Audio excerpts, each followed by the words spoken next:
கதை சொல்றேன்னு கூட்டிட்டு வந்துட்டு எங்க 2 பேர் முகத்தையே பாத்துக்கிட்டு இருக்கீங்க. ஏன் எதுவுமே பேச மாட்டீங்க? ஏதாவது கதை சொல்லுங்க. கதை தானே, என்னை விட கோதாவரி பாட்டி நல்லா சொல்லுவாங்க. கேளு கேளு. ஐயோ என்ன அத்தை, எனக்கு கதையெல்லாம் தெரியாது. எனக்கு மட்டும் என்ன தெரியும்? ஏதாவது சொல்லி சமாளி. அப்பதானே இதுகளை இங்க இருக்க வைக்க முடியும். சரி, நான் ஒரு கதை சொல்றேன்.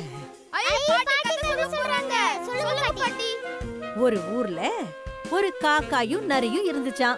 ஐயோ பாட்டி, இந்த கதை போரிங். ஆமா பாட்டி, எனக்கும் இந்த கதை கேட்டு ரொம்ப போர் அடிச்சிருச்சு. வேற ஏதாவது கதை சொல்லுங்க. நீங்க சொல்ற கதை இன்ட்ரெஸ்டிங்கா இருக்கணும். சரி, இன்ட்ரெஸ்டிங்கா வேற ஒரு கதை சொல்றேன். எனக்கு இந்த கதையெல்லாம் வேணாம், தூக்கம் வருது. நான் எங்க அப்பா ரூமுக்கு போறேன். அங்கெல்லாம் போக கூடாதுடா. ஏன்? நீ உட்காரு, நான் சொல்றேன். ஏன் அப்பா ரூமுக்கு போக கூடாது?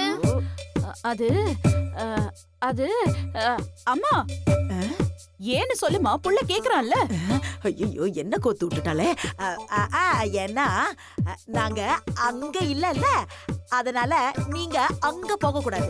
நீங்க அங்க இல்லனா நான் ஏன் போக கூடாது? ஏன்னா நாங்க இங்க இருக்கோம்ல, அதனால நீங்களும் இங்க தான் இருக்கணும். அதான் ஏன்? ஐயோ கேள்வி மேல கேள்வி கேக்குறானே. அத நான் சொல்றேன். நீங்க ஏன் மேல போக கூடாதுன்னா, நீயும் உங்க மம்மியும் ரொம்ப நாள் கழிச்சு வந்திருக்கீங்களா.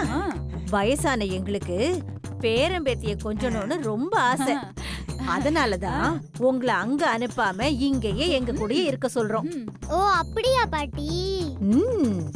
புகழ் ஊர்ல இருந்து வந்தா சரி, ஆனா நான் இங்கே தானே இருக்கேன். எங்க அப்பா என்னை எப்பவுமே யார் கூடயாவது அமுச்சு வச்சிடறாரு. அது ஏன் பாட்டி? அது உங்க அப்பனுக்கு விவஸ்தையே கிடையாது. என்னது, எங்க அப்பாக்கு விவஸ்தை கிடையாதா? விவஸ்தைனா என்னது? அம்மா, மித்ரா குட்டி, பெரியவங்களோட இருந்தா நல்லது கெட்டது சொல்லி தருவோன்னு தான் உங்க அப்பா அனுப்பி வைக்கிறாரு. ஓ அப்படியா? சரி, நீங்க கதை சொல்லுங்க. ஐயோ திரும்பவும் கதையா? ஆமா பாட்டி, ஆனா கதை கேக்குறதுக்கு இன்ட்ரெஸ்டிங்கா இருக்கணும். சரி, நான் ஏன் கதைய சொல்றேன். எனக்கு 4 பொண்ணுங்க. அதுல உங்க அம்மா சக்தி தான் ரொம்ப தைரியசாலி. அவ நினைச்சத முடிக்காம விடவே மாட்டா. பாட்டி பாட்டி பாட்டி, என்னப்பா? எங்க அம்மா பத்தி எனக்கு நல்லா தெரியும். நீங்க வேற ஏதாவது கதை சொல்லுங்க.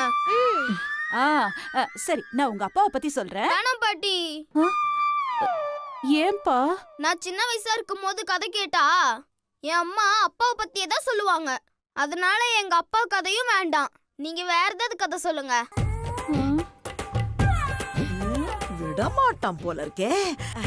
அப்பா, நானே ஒரு கதை சொல்றேன். என்ன? ஒரு ஊர்ல ஒரு ராஜா இருந்தானா. அவனுக்கு திடீர்னு உடம்பு சரியில்லாம போயிடுச்சான். அதனால ஊர்ல இருக்கிற மக்கள் கிட்ட தண்டோரா போட்டு யாரு தகுதியானவங்களோ அவங்க நாட்டை ஆளலான்னு அறிவிச்சானா. இத கேட்டுட்டு நிறைய பேரு போட்டி போட்டுட்டு வந்தாங்களாம். ஆனா ராஜா ஒரு கண்டிஷன் போட்டானா. ஒருத்தருக்கு 6 மாச காலம் மட்டுமே நாட்டை ஆள்ற தகுதி கொடுக்கப்படும்னு. அதுக்கப்புறமா அவங்க எதிர் திசையில இருக்கிற காட்டுக்கு அனுப்பி வைக்கப்படுவாங்கன்னு சொன்னானா. எல்லாரும் பயந்துட்டாங்களா. ஏன்னா அந்த காட்டுக்கு போனா திரும்பவும் வரவே முடியாதாம்.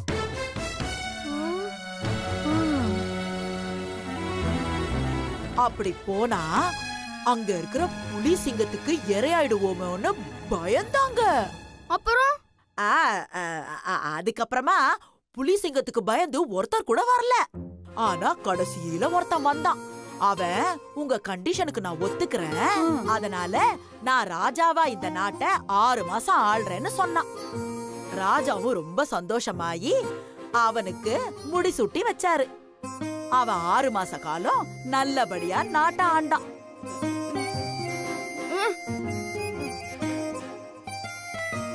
ஆறு மாசம் முடிஞ்சதும் ராஜா அவனை காட்டுல கொண்டு போய் விட்டுடுங்கன்னு கட்டளையிட்டாரு. அவனும் காட்டுக்கு போக சந்தோஷமா தயாரானான். அவ சந்தோஷத்தை பார்த்த மக்கள், என்ன இவன் சாக போறான் ஆனா சந்தோஷமா இருக்கானேன்னு யோசிக்க ஆரம்பிச்சாங்க.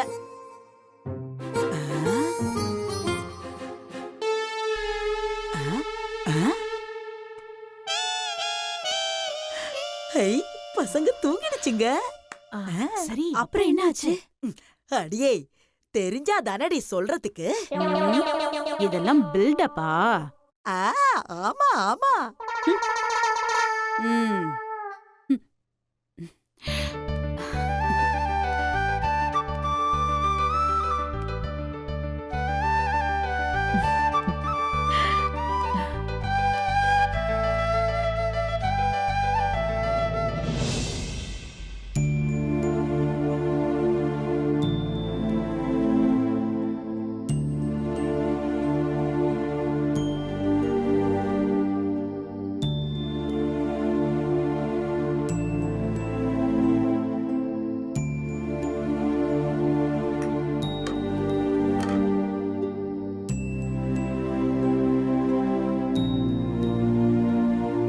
நிலா இன்னைக்கு ரொம்ப அழகா இருக்குல்ல?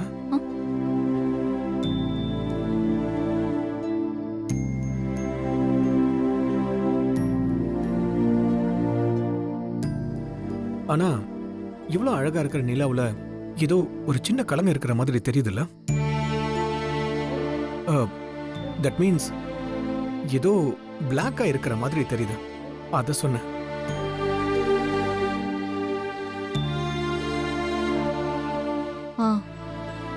எல்லாருக்கும் இருள போக்கி வெளிச்சம் தரக்கூடிய நிலா, எல்லாரும் அண்ணாந்து பார்க்கக்கூடிய நிலா, எல்லாரும் அழகுனாலே வர்ணிக்கக்கூடிய நிலா. அதுக்கே ஒரு சின்ன குறை இருக்கு. நம்மளாம் யாருங்க? வெறும் சாதாரண மனுஷங்க தானே. நமக்குள்ள கண்டிப்பா ஒரு குறை இருக்கதான் செய்யும். இதோ பாருங்க, நான் சொல்றேன், தப்பா எடுத்துக்காதீங்க. பிரச்சனை இல்லாத வாழ்க்கையே இல்லைன்னு சொல்லுவாங்க. ஆனா அந்த பிரச்சனையை அனுபவிக்கிறவங்களுக்கு தான் கண்டிப்பா அந்த வலி தெரியும். ஆனா எந்த பிரச்சனைக்குமே ஒரு சொல்யூஷன் இல்லாம இருந்ததே இல்ல. அத நாம தான் தேடிக்கணும். இப்ப என்ன சொல்ல வரீங்க? அப்பாடா, இப்பயாவது கேட்டீங்களே. பிரச்சனைக்காக வயித்தை காயப்படாதீங்க. இந்தங்க, சாப்பிடுங்க. வேண்டாங்க, எனக்கு பசிக்கல. பசிக்காததுக்கும் மனசு சரியில்லாததுக்கும் நிறைய வித்தியாசம் இருக்குங்க. மனசுக்கும் வயிற்றுக்கும் நிறைய தூரம் இருக்குங்க. எதுக்காக நீங்க ரெண்டுத்தையும் சம்மந்தப்படுத்துறீங்க? இங்க பாருங்க, அது தனி டிபார்ட்மெண்ட், இது தனி டிபார்ட்மெண்ட். ப்ளீஸ் சாப்பிடுங்க. இல்ல, ப்ளீஸ் போதும். எது சொல்றதா இருந்தாலும் சாப்பிட்டு சொல்லுங்க. ஏன்னா பேசுறதுக்காவது உடம்புல தெம்பு வேணுங்க. அதான் பெரியவங்க சொல்லுவாங்களே, தெரியாதவங்களுக்கு சுவர் இருந்தாதான் சித்திரம் வரைய முடியும்னு. நாம ஹெல்த்தியா நல்லா இருந்தாதான் நாம நினைக்கிற எல்லாத்தையுமே கண்டிப்பா சாதிக்க முடியும். இல்ல அது இத பாருங்க, உடனே கால் இல்லாதவங்கள மெடல் வாங்கலையான்னு கேட்க கூடாது. அது வேற செவரு, வேற சித்திரம். ம்? ம், இந்த சிரிப்போடையே இத சாப்பிடுங்க. ம், சாப்பிடுங்க. அட சாப்பிடுங்கன்னா என்னைய பாத்துக்கிட்டு இருக்கீங்க?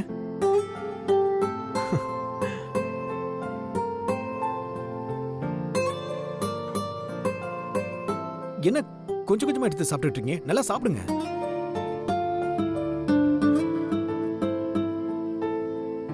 சட்னி இருக்கு, அதையும் தொட்டுக்குங்க.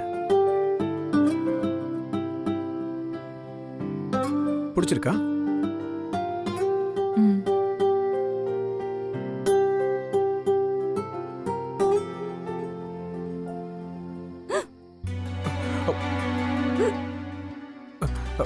இந்தாங்க, குடிங்க. ம், குடிங்க.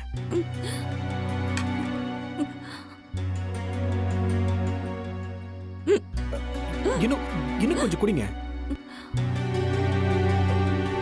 பொறுமையா குடிங்க.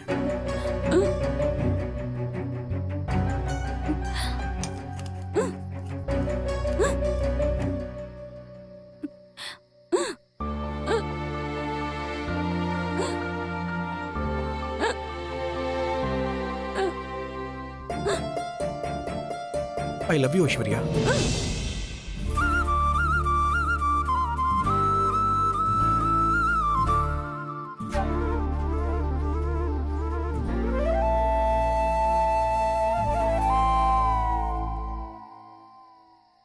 பாத்தீங்களா? விக்கல் நின்னுடுச்சு பாத்தீங்களா?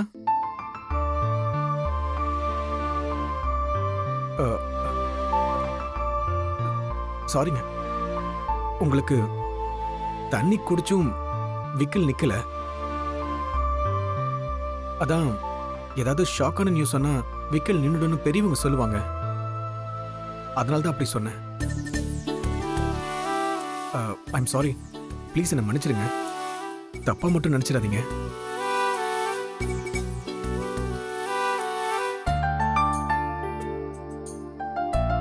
என்னங்க இப்படி அமைதியாவே இருக்கீங்க? அதான் எதுக்காக உங்ககிட்ட ஐ லவ் யூ சொன்னேன்னு ரீசன் சொல்லிட்டேனே. என் மேல ஏதாவது கோவமா? அதெல்லாம் இல்லைங்க. தேங்க்யூங்க. இப்பயாவது வாயை திறந்து பேசுனீங்களே. இந்தாங்க சாப்பிடுங்க. ம் சாப்பிடுங்க. ம்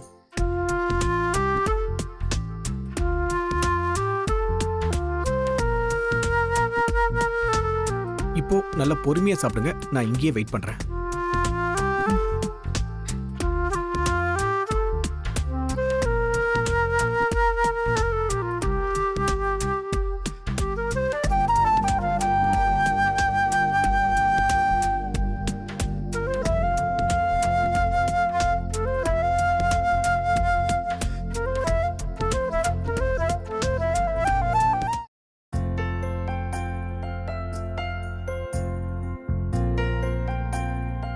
மாமா, ம்?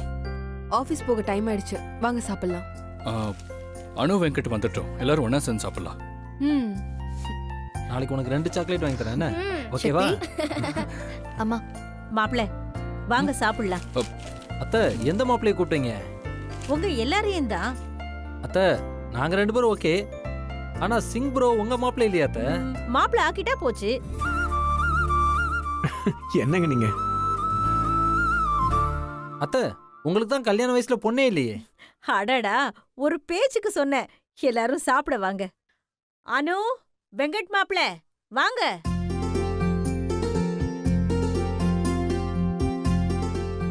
வந்துட்டாங்க, வாங்க போலாம். சாப்பிட வாங்க, டைம் ஆச்சுல. சரி, எல்லாரும் வாங்க. வாங்க. மித்ரா. டேய் நில்லுங்கடா. எங்கடா போறீங்க? ஏ பாட்டி, ஏதாவது ஒரு வேலையை பார்க்க போகும்போது எங்க போறீங்கன்னு கேக்குறது அபசகணும். அதுவும் உன் வாயால கேக்குறது அதை விட பெரிய அபசகணும்.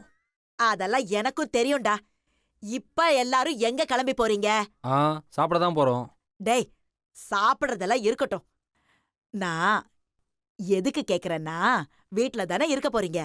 அதுக்கு எதுக்குடா ஆபீஸ்க்கு போற மாதிரி ட்ரெஸ் பண்ணிக்கிட்டு நிக்கிறீங்க?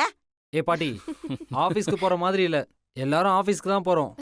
எங்களை என்ன சீரியல் நடிக்கிற ஆம்பளைங்க நினைச்சிட்டியா? எல்லா சீன்லயும் வீட்ல என்ட்ரி கொடுக்கறதுக்கு we are working men. அப்படியே போட்டேன்னா இப்ப எதுக்குடா ஆபீஸ் போறீங்க? பாட்டி, ஆபீஸ் போயே ரொம்ப நாள் ஆச்சு. போலன்னா அங்க என்ன நடக்குதுன்னு தெரியாம போயிடும். அப்புறம் சக்தி வேற ரொம்ப நாள் கழிச்சு வந்திருக்கா. அவளையும் ஆபீஸ் கூட்டிட்டு போலான்னு தான் கிளம்புறோம். அதெல்லாம் போய்க்கலாம் சிவா. அதுக்கு முன்னாடி வீட்ல இருக்கிற சடங்கு சம்பிரதாயம் எல்லாத்தையும் முடிச்சிட்டு போங்கடா. பாட்டி, என்ன சடங்கு? காது குத்துறதுதான்.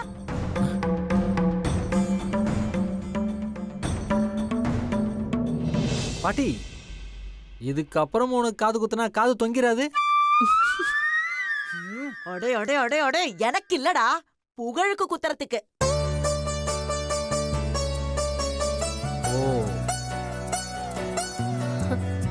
காது குத்தணுமா? அப்படின்னா இதோ எனக்கு குத்தி இருக்காங்கல்ல, இதே மாதிரி உனக்கும் காது குத்த போறாங்க. ஐயோ, எனக்கு வேண்டாம், நான் காது குத்திக்க மாட்டேன். நல்ல விஷயம்தான், ஆனா இப்ப போய் சக்தி, என்னோட பேரனுக்கு என்னென்னலாம் செய்யணுமோ அதெல்லாம் செய்யணும்னு நான் ஆசைப்படுறேன். அதெல்லாம் நீ வேணான்னு சொல்லாத சக்தி. சரிங்க அத்தை, உங்க இஷ்டப்படி செய்யுங்க. நான் நாளைக்கு அதுக்கு நாள் குறிச்சிட்டு வந்துடுறேன். அதெல்லாம் ஒண்ணும் தேவையில்லை கோதாவரி, நாங்க நாள் குறிச்சிட்டு தான் வரோம். எப்போமா? நாளைக்கே. நாளைக்கே வா. ஏமா? நாளைக்கே நாள் நல்லா இருக்கு சிவா. அதுவும் இல்லாம நாளைக்கு புகழோட நட்சத்திரத்துக்கு உகந்த நாள். நாளைக்கு பண்ணாதான் நல்லா இருக்கும்.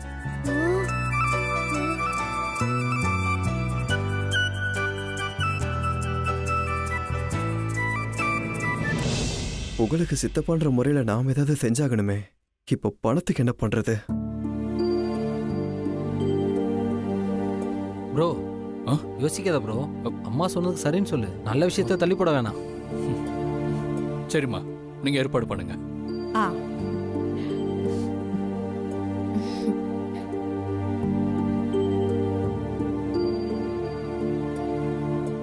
நாளைக்கே நான் எப்படி சரி வரும்? என்னாச்சு கோதாவரி? ஏ என்ன யோசிக்கிற? இல்ல அண்ணி, புகழுக்கு காது குத்துறது ஓகே தான். ஆனா தாய் மாமா மடியில உட்கார வச்சு தானே காது குத்தணும். சக்திக்கு கூட பிறந்த அண்ணன் கிடையாது. எல்லாத்துக்கும் கார்த்தி தான் வருவான். ஆனா அவனும் இப்ப லண்டன்ல இருக்கான். அவன் வரணும்னா குறைஞ்சது 1 மாசமாவது ஆகும். அதான் யோசிக்கிறேன். அதனால என்ன? புகழ் என் மடியிலே உட்காரட்டும். புகழ் என்ன மாமன் தானே கூப்பிடுறான்.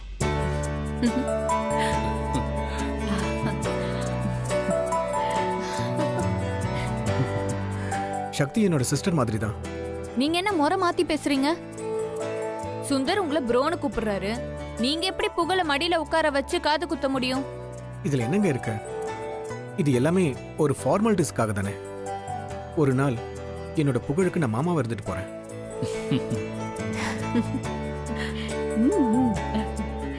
அப்போ நாளைக்கு புகழோட காது குத்து திருவிழாவை தடபடலா பண்றோம். என்ன ப்ரோ? ம். நாராயணா, நீதான்ப்பா இத சிறப்பா நடத்தி கொடுக்கணும். சரி எல்லாரும் வாங்க சாப்பிடலாம். வாங்க. வா வா. வா மித்ரா வாங்கம்மா. வா.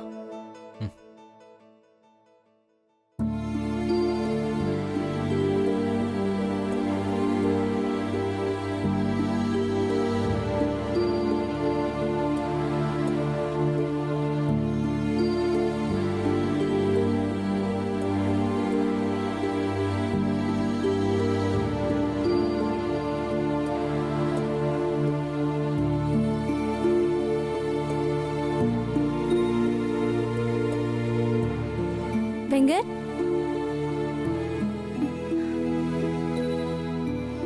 என்னாச்சு வெங்கட்? புகழுக்கு காது குத்துறத பத்தி பேசிட்டு இருக்கும்போது ஏன் ஒரு மாதிரி ஆயிட்ட? என்ன உடம்பு ஏதாவது சரியில்லையா? உடம்புக்குலாம் ஒன்றும் இல்லை அனு. மனசு தான் சரியில்லை. என்னாச்சு வெங்கட்? அவங்க பேசினதை கேட்டல. நாளைக்கு புகழுக்கு காது குத்த போறாங்களாம். ஆமா, அதுக்கு என்ன? அதுக்கு என்னவா? என்ன அனு, நான் புகழுக்கு சித்தப்பா. காது குத்தும் போது எல்லாரும் சீர் செய்வாங்க. என் பங்குக்கு நானும் ஏதாவது செய்யணும்ல. ஓ, இதான் பிரச்சனையோ? இதுக்கு ஏன் ஃபீல் பண்ற? நம்ம சக்தி தானே, சொல்லிக்கலாம். நம்ம கிட்ட இப்போதைக்கு இல்ல, நம்ம இருக்கும்போது ஏதாவது செஞ்சுக்கலாம். நீ அதுக்கெல்லாம் ஃபீல் பண்ணாத. இங்க யாரும் எதுவும் சொல்ல மாட்டாங்க. தப்பு அனு.